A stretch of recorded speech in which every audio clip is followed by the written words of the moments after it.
ஒடிசாவில் உள்ள பிரசித்தி பெற்ற புரி ஜெகநாதர் கோயில் தேரோட்டம் வெகு விமர்சையாக நடைபெற்றது. குடியரசுத் தலைவர் திரௌபதி முர்மு வடம் பிடித்து இழுத்து தேரோட்டத்தை தொடங்கி வைத்தார்.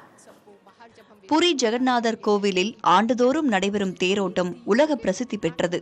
அந்த வகையில் இந்த ஆண்டுக்கான தேரோட்டம் இன்று நடைபெற்றது.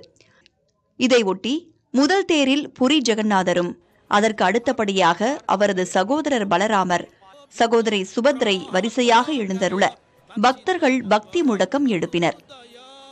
சொந்த ஊர் என்பதால் நிகழ்வில் பங்கேற்ற குடியரசுத் தலைவர் திரௌபதி முர்மு 3 தேர்களையும் வலம் வந்து வழிபாடு நடத்தினார். தொடர்ந்து குடியரசுத் தலைவர் திரௌபதி முர்மு, ஒடிஷா ஆளுநர் ரகுபர் தாஸ், ஒடிஷா முதலமைச்சர் மோகன் சரண் மற்றும் மத்திய அமைச்சர் தர்மேந்திர பிரதான் ஆகியோர் வடம் பிடித்து இழுத்து தேரோட்டத்தை தொடங்கி வைத்தனர். இதையடுத்து சங்கநாதம் ஒலிக்க ஜெய் ஜெகநாதர் என பக்தி முழக்கம் எழுப்பி ஆயிரக்கணக்கான பக்தர்கள் தேரை வடம் பிடித்து இழுத்துச் சென்றனர்.